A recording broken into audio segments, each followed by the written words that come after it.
guys, welcome back to our 7th episode of season 2, The Criminal Mind. We're the Coys. I'm Nithya. I'm Lissa. And I'm Anvita, and today we're going to be talking about the psychology behind criminals, right? Oh. Yes.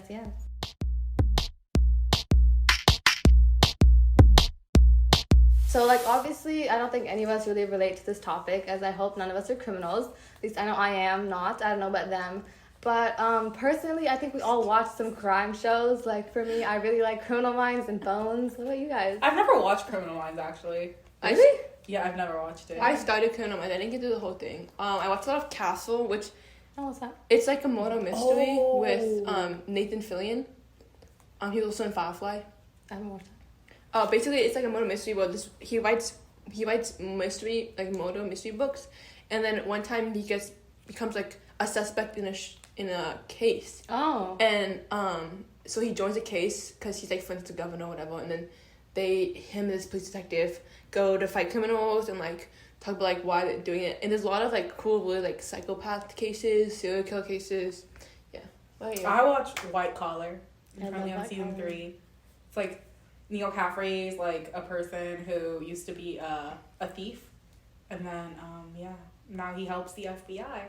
I think it's Great pretty show. interesting. Wait, that show's actually really good. You'll like it. My column. Yeah. I think it's great. Oh, and this isn't more of a criminal show, but a comedy mystery show. Yeah. Psych or Monk. Those are also really good ones. Oh, I've heard of Monk. I haven't watched. These are more shows, murder mystery shows that are popular back in the 90s. Mm-hmm. Back when my dad was in college or whatever, and so I'm watching them a lot now. They're Wow. really interesting. More comedic relief, Monk and Psych, but I still think interesting. Getting back to today's topic. Yeah. So, when we watch these shows, what do you think, the common, theme is? Why do the criminals become criminals? I feel in Criminal Minds, they all have some traumatic childhood backstory. Yeah. I know, Criminal Minds actually, I got the book. They're based on real cases, most of them. Really? The shows, yeah. That's really interesting, actually. For the shows that I watch, it's a lot of revenge, but obviously revenge is not the ultimate factor of why criminals do these things. I've also watched. Have you watched the documentaries of Ted Bundy and Jeffrey Dahmer on Netflix? Mm-hmm. Yeah, in those cases, you can say that's not mostly revenge. Mm-hmm. It's things that psychological factors, things like that. Yeah, obviously the more popular ones are substance abuse. We can see people get a little overwhelmed or overdose, or they go on this wrong path that They lose self-control. Self-control, Yeah. yes. I think also bullying is one, especially in kids. If you look at the school shootings around that happen a lot, it's bullying mostly. Yeah. Yeah, there was actually this case I'm sorry if I remember it wrong. Uvada, 2022 school shooting in New Mexico, I think. I'm sorry if I got the information wrong. It's up to the U, but in 2022, there was a school shooter and there was an 18-year-old, and they tested him after, and he was getting bullied at school. He was very shy, getting bullied, and he had a falling out with one of his parents recently before he attacked. So, things trauma that kind of builds up, but bullying is a huge thing that causes people to want to get kind of revenge. Yeah. Also, with the trauma aspect of it, you can see in movies especially, if the criminal is trauma induced, towards the end of the movie they'll be oh, I realize what I've done is not right, and then they ultimately get help for the trauma that they do have. I feel especially in Hollywood, they portray the villains as someone who they almost make you pity the villain in the beginning because they went through something really bad in the beginning. You take Harley Quinn, what she went through. Oh yes, that's a good example. Harley Quinn, she I haven't watched the movie, so I'm not really sure, but I know she was a doctor in the beginning, right? And then she went through therapist, and then she became a villain. For Harley Quinn's case, she did go through something, but the main reason was that she fell in love with the patient who was the Joker.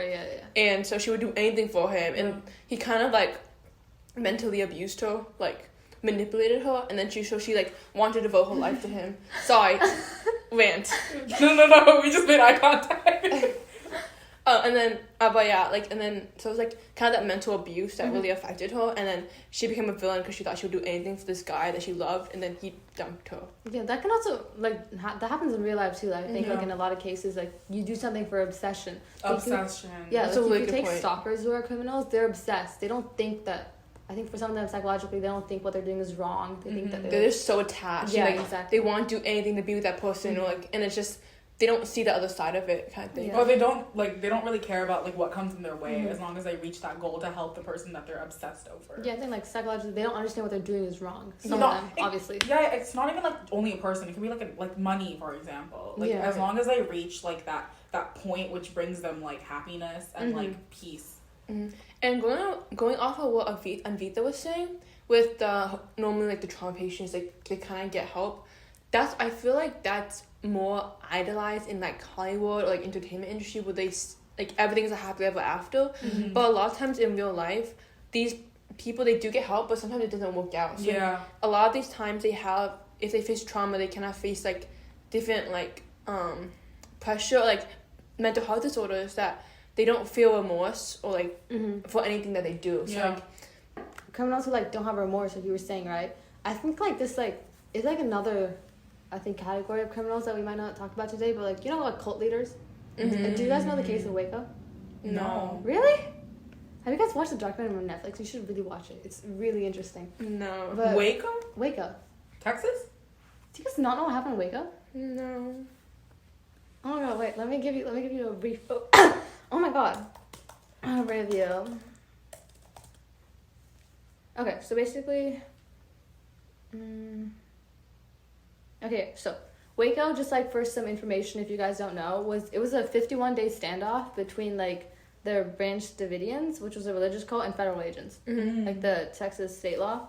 And like it just took place in like obviously Waco, Texas, and there was a cult leader, David Koresh, and like his followers, and like all like they stayed in the church, like there was a whole fire, and like it was just like this whole thing. And I'm not gonna state any facts about it because there was also a Criminal Minds episode based off of it, and the minds are jumbled and the facts are jumbled in my head, so I'm not gonna say anything. But it's like the criminals who like don't feel remorse, right? They like use their like power to, it's kind of like awesome, oh my god, almost like narcissistic in a way, and they like use those like traits to like manipulate people and like use them for their advantage, which is why they get followings and stuff. So like even like stalking is like one way people like who like don't have remorse like commit actions, but it's also like it branches out in like completely different ways too. Wait, this just reminded me, this is like slightly like different from the cult leader case you're talking about, but on the topic of remorse, actually remorse is very psychologically affected. So basically, there's this part of your brain called the anterior cingulate cortex, which is a part of your brain that regulates behaviors and emotions and like controls impulsivity. So those with higher ACC activity, anterior cingulate cortex activity, they tend to be less impulsive. They like have more self-control. But then those with lower ACC activity, they don't feel remorse for their actions, and they can't really regulate their behaviors as well. So they tend to continue doing crimes like over and over again. And that's why when you brought up like the kind of trauma thing, the trauma patients who have like some kind of mental health disorders, and sometimes parts of the brains, they have like neuropsychological factors that kind of affect how they think or like how they function. Sometimes they don't feel remorse, they don't feel guilty, and they'll continue doing crimes over and over again because they don't realize like what they're doing is kind of wrong. Yeah. So you know, Nithya, you were talking about the cult leader thing. I feel like that's a personality disorder. That narcissism.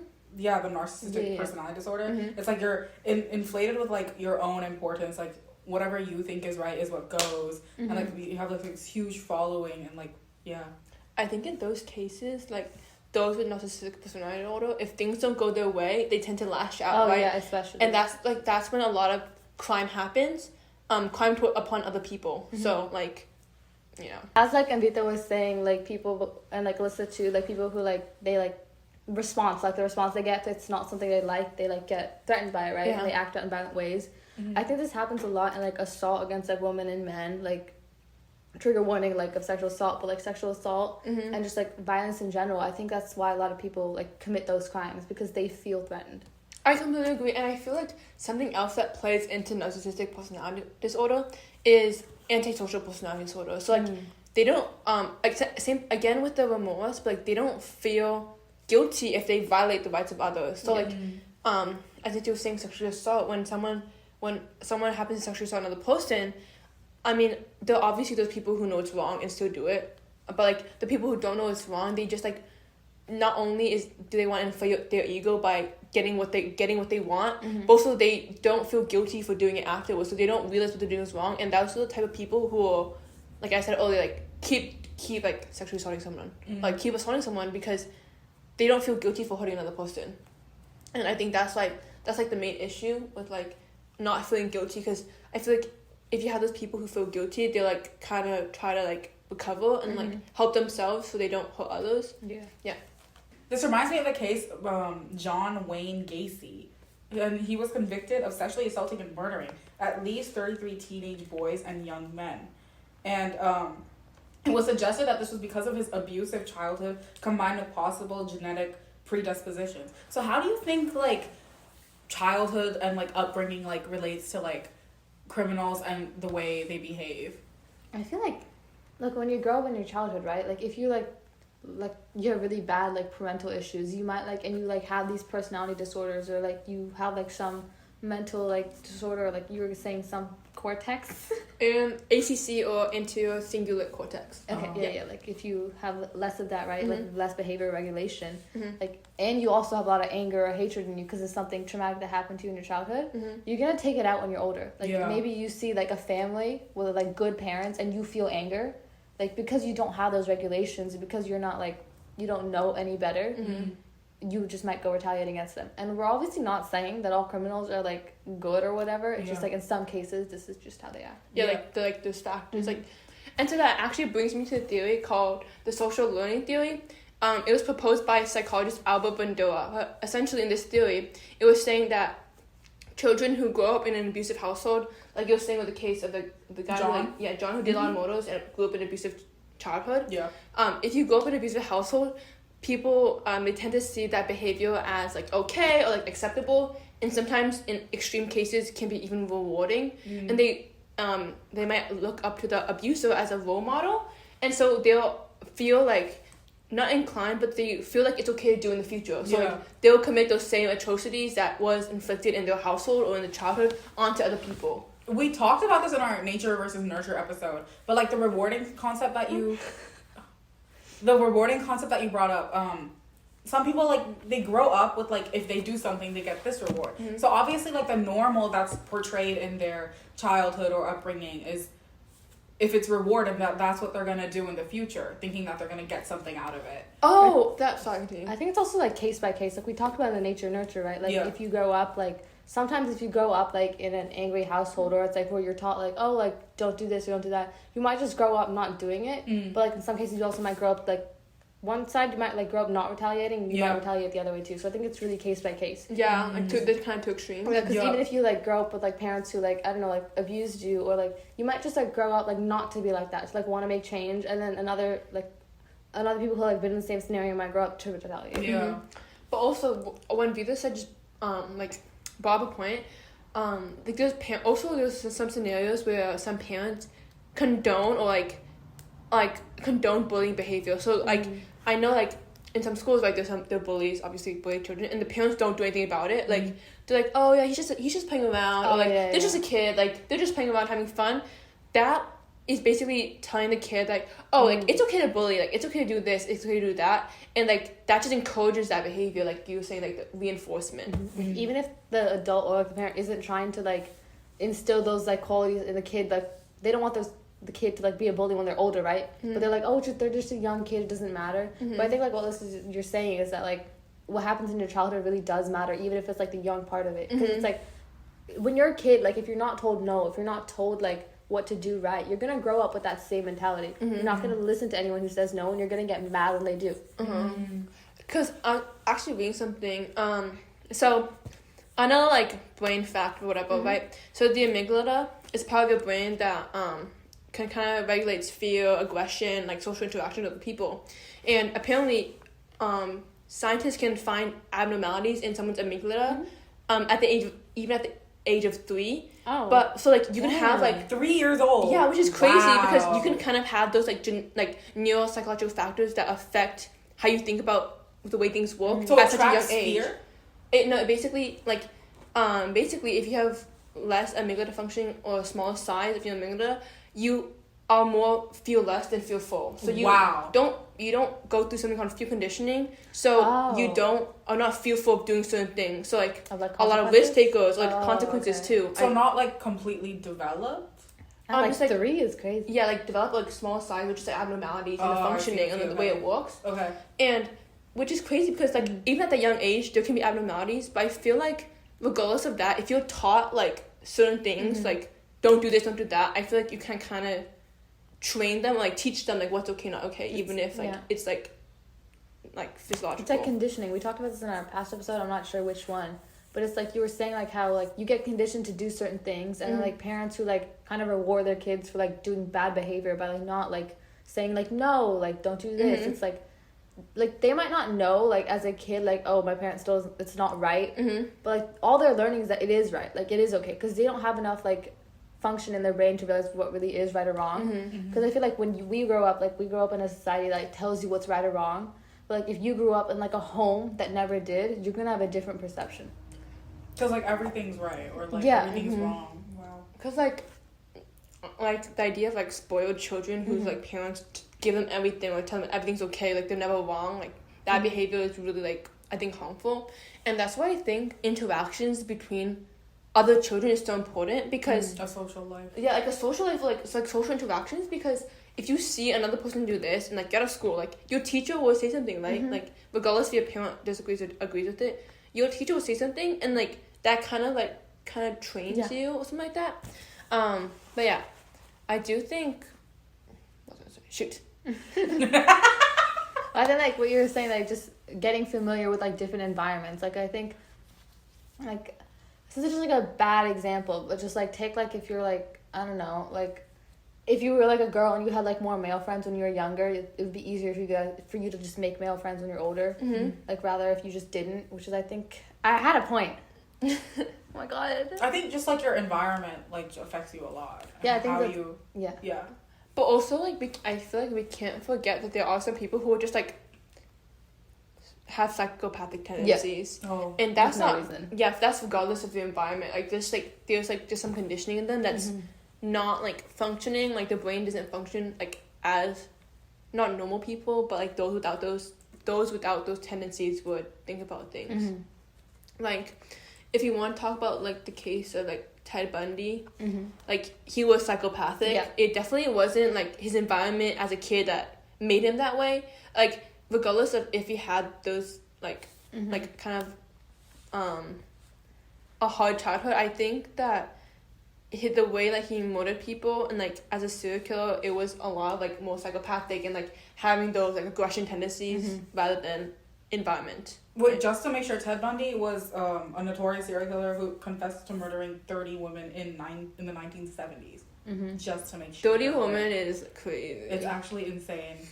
Like how? Ugh.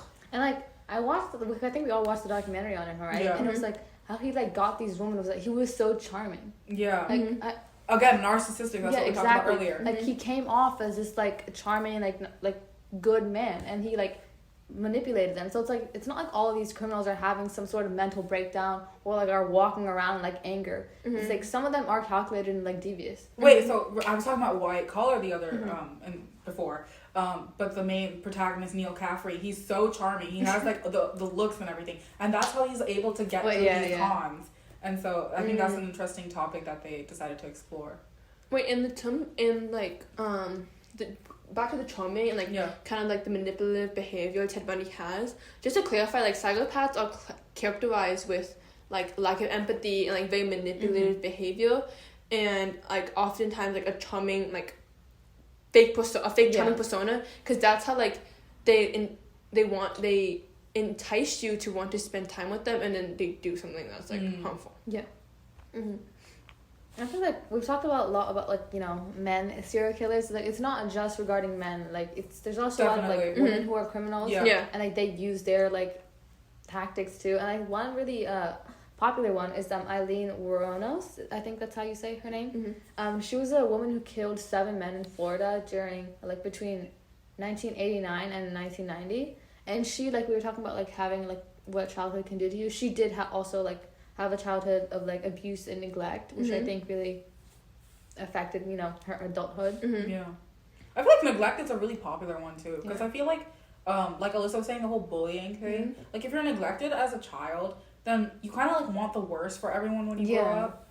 Like you're kind of jealous. Jealous, but yeah. I think another side of that is like also not just being jealous, but you want attention, and like, the only way you think you can get attention is by holding others. People do it like just for popularity or like just to be like on the TV. So many like I've seen so many like criminals on the news who just do it to get on the TV. They're like, my name's gonna be known. Yeah. If we're talking about for attention part, if we're talking about Gypsy Rose Blanchard's mother, she has something. We talked about this in season 1, but she has something called Munchausen syndrome or proxy, which is where you inflict like treatment or like in hospital treatment injuries or like different disorders, not diagnosed, undiagnosed disorders on your child for attention. And so she did it for attention. Yeah. And like, I'm not saying she wasn't diagnosed as a psychopath, like she just had Munchausen syndrome, but that's that's a crime because she was mentally abusing Gypsy Rose. Yeah. And like that's why I think like neglect goes both ways in like these scenarios. Yeah. Bouncing off of neglect, like what are some other reasons why you think like criminals would like do what they do, and like are there like any theories around that? I think one would be necessity. Okay. There's this one movie with Kristen, I don't know her last name. Kristen Bell? Yeah. The Anna one? Kristen Stewart? Kristen Stewart. Twilight Girl? Anna? No, Anna from Frozen? Kristen Bell. Kristen Bell. She acted in it, and it was basically a movie of like she was just like a girl who like couponed a lot, and then she like really wanted money because like she wanted a kid and she had to get her eggs freezed, or like she needed some fertility treatment. And, like, then she became a whole criminal mastermind, bro. This reminds me of Wanda, sorry. She literally became a whole criminal mastermind. Like, got her friends involved. They, like, raided, stores. They, like, printed a bunch of money. Like, it's a whole show. Yeah. But, like, I think, like, it shows, like, how, like, while people may, like, do crimes because they're, like, hardwired to, or they have these personality disorders where they might not feel any remorse to, some people do it because they have to. Like, people who, like, rob stores because like they don't have enough to eat. I think the key difference between those and the other ones are like the ones who do it for entertainment are like, or not entertainment, but like for like quote unquote what's this kids like fun or like attention, whatever, right? I think like these people who do it in necessity are not like psychopaths. Like they're not like doing it for attention, or they're not doing it because they feel like they should, or like they want to, they physically want to, but I think like they just want a way to like live, like a way to out of their problem, because obviously the easiest way to do something is like to do it like to cheat out of it, right? And by cheating out of it, you're gonna like rob, like gonna steal. I think those are like also smaller crimes, like like mugging someone is really scary, but also it's like mugging someone, like robbing a store, or like they're like done. What's my point? Wait, bouncing off of what you're saying is like a lot of the times it's like sometimes they're blackmailed. Like, have you seen like when like the cult people? It's like they blackmail this one innocent family, saying like, "Oh, I have your child. Do this for me." Oh yeah. And then they turn into a criminal too. People like kidnap or rob. Yeah. I find it really disturbing. Like they have to do something they don't really believe in. It's like what like honestly like classifies someone as a criminal in those cases. Like you were saying, like they're getting blackmailed, right? Like if your family was like kidnapped and like you're getting blackmailed to help them out. Yeah. Like how like. What classifies someone as a criminal? Because I think currently we've been classifying them as someone who like is like, you know, a psychopath. I think in the terms of what we're speaking of, a criminal is someone who does something illegal, but obviously there are different like levels. Like if each of these people went to a court case, right, they'd get different levels of like jail time. Different sentences. Thank you. Different sentences of like the degree of their crime, like so obviously serial killers, like psychopaths, they're gonna get, not only are they gonna get mental health, like sent to a mental hospital, they're also gonna get like in jail for like a long time. But I think when hearing those cases out for those who get blackmailed to help their family, their sentences are lower because one, I don't think the court considers like the main criminal in like the scheme. More of an accomplice, because that's still a crime, right? Yeah, thank you, accomplice. Yes. Also, I think like petty crimes also fall into that category. They're not at the same like depth as like I think serial killing. Because like we're talking about like criminals like who want to do it, but there's all types of crimes. Like like accidental murder is a crime, but like it's an accident. I think right? another type of crime is like a lot like in SF, a lot of like homeless people, they just commit crimes because they want a place to stay overnight. Yeah, robberies and that stuff. Yeah, they just do it because they want food. You get food and you get a bed in jail.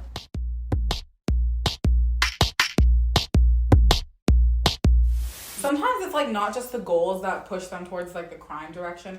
It can be like just how they naturally are, like their personality. So in 2017, researchers conducted a study involving 228 prisoners that were 114 were men and 114 were women. And 87.3% of the women and 83.3% of the men had a personality disorder at the time when they committed their crime. And so some of these disorders, let me just list them off for you guys. There's major depressive disorder, dependent personality disorder, antisocial personality disorder, which is something we talked about before, and the borderline personality disorder. I think borderline personality disorder, it's really like scary, especially when it comes to committing crime, because when you have BPD, you have really unstable moods, like unstable behaviors, and oftentimes like there's two levels of extremes, right? So one time you're going a really depressive state, or one time you're going a really like violent state, and because like you can't, I'm not condoning this obviously, like I'm definitely not condoning crime, like this, like when you have BPD, it's really hard to like control to have self-control over yourself and like not be impulsive and not be violent, because your body just like your mind just goes like different extremes. But like most of these disorders, like they're characterized as like depression, or like to have excessive need to take care of others, like we talked about before, unstable moods, like Alyssa was saying, or like to violate the rights of others without remorse, like we talked about earlier. So I think like all of these disorders like impact like how likely someone is to commit the crime. And you can see like a pattern between these criminals. I think like it's important to note that we're not all like saying like if you have this personality disorder you're gonna become a criminal. No, yeah. Because obviously it just explains why they're doing it. Like doesn't mean that you're going to do it. Well, obviously just talking about like the science behind like a few that were like studied. I also think it's like interesting to note like when you have dependent personality disorder, it's like you like want to like care for others, right, or like be nurturing. I think that's like kind of strange when you're talking about criminals, because I think people like put criminals in a category of like violent, like lonely, doesn't care. I completely agree, because like you wouldn't think of like a criminal as someone who wants to take care of others in that sense. I mean, if we're talking about necessity, then that makes sense, right? But then if you're talking about like the disorder by itself of wanting to take care of someone and then hurting that person.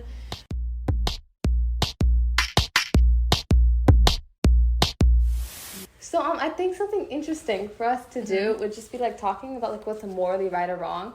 I kind of like the textbook definition of a criminal is like someone who's just doing something illegal. But like I think we talked about like some people do it out of necessity, some people do because they're psychopaths. Like what is morally right or wrong? And it's like it takes me back to a book I recently read called Earth Abides. And this is like a post-apocalyptic world. Like a disease took out everyone and there's not a lot of people left. And there are these few people in a society, and a visitor comes in who has like a disease. And they're talking about what to do to him, like whether to kill him or banish him. And one of them, called George, he says something like, you can't punish a man for doing something that he hasn't done. And then like the other one in the society called M, she's like, then how are you going to punish him? Like when someone's dead? Like if you get kind of the thing I'm meaning, like can you only punish someone for like what they've done? Like I know in like this like goes back to like real world life. Like a lot of stalker cases, the police will not do anything unless something has been done to you. So like, do you guys like think that's fair, kind of? It's actually really interesting. Like you only have to kill someone. Yeah, I've seen it in a lot of like cases of like stalking. Like if you're getting like followed or someone's obsessed with you, the police usually like they'll like take notice of it, but they can't do any more of it because no crime has been committed against you. But like by the time that person like might kill you or anything, it's way too late. This is an interesting concept. What do you think? What do I think? I believe in like getting punished there like beforehand. I think if there are obvious signs that someone is going to do a crime that like not like a petty crime, like a premeditated crime that actually hurts other people, right? I think that's the time then they should be like punished, like they should be looked after or like just watched to kind of prevent that, because if you watch, it's definitely preventable. Like, you know what I mean? But like, to what extent? Like, exactly. You, like, that's measure like that? I always like think about that. Like, if it looks like they're about to do a crime, like, to what is like the final marker? Like, oh, they're doing a crime. I think that's like so interesting because like you might not be called a criminal. Like if I was getting stalked by someone, but it was like by a safe amount, like kind of, if you get what I mean. Like maybe I'm not really sure what the laws are on stalking, but like maybe it was like not like hitting that mark, but I'm still getting stalked, and like one day it could become unsafe. Like where's that line for you? Like, if you get what I mean? Like how would like, I'm just like wondering like how would someone determine? But in the case of the book you're talking about, right? Like the guy came in with the disease, right? Does it say that he have disease and make him a criminal? Like should he be punished for that? Like, you're saying that you believe in being punished beforehand, which is, I think it is like generally acceptable because it is too late. Like, then it's too late, right?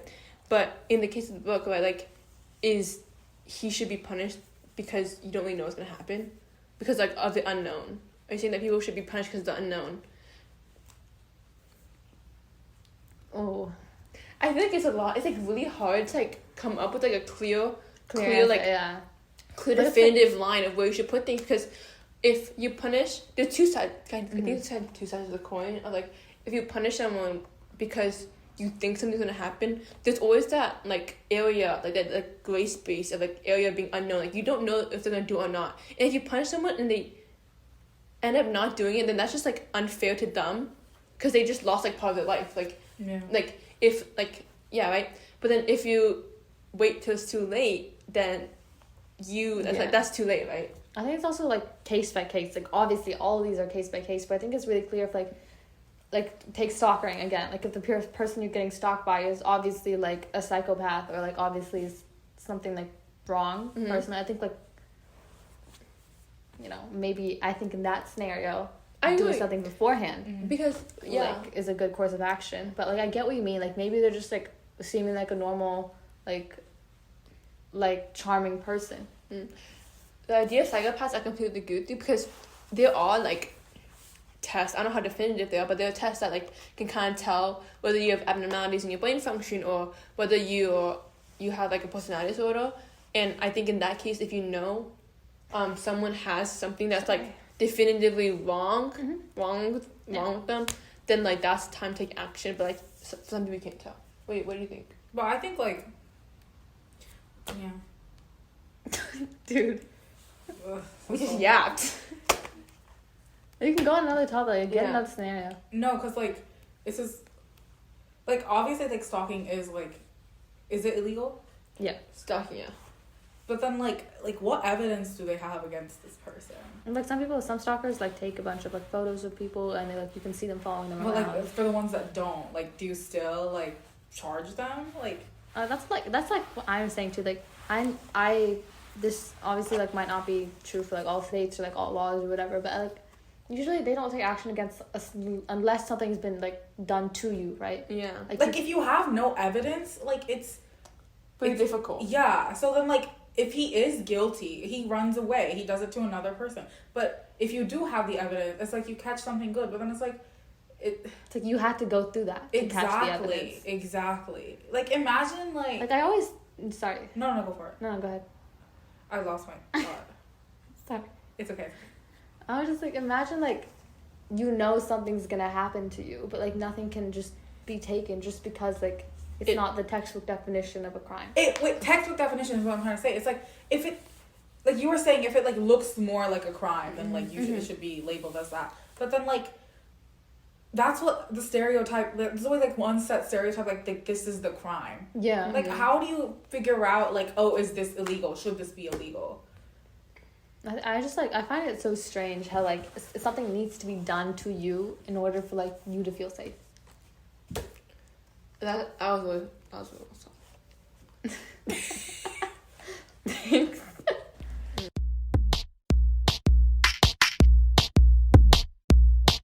So like I feel like we really like did like a little overview on that case, and I think we talked about like what the textbook definition of a criminal is, what we think morally right or wrong, what makes a criminal like do those things.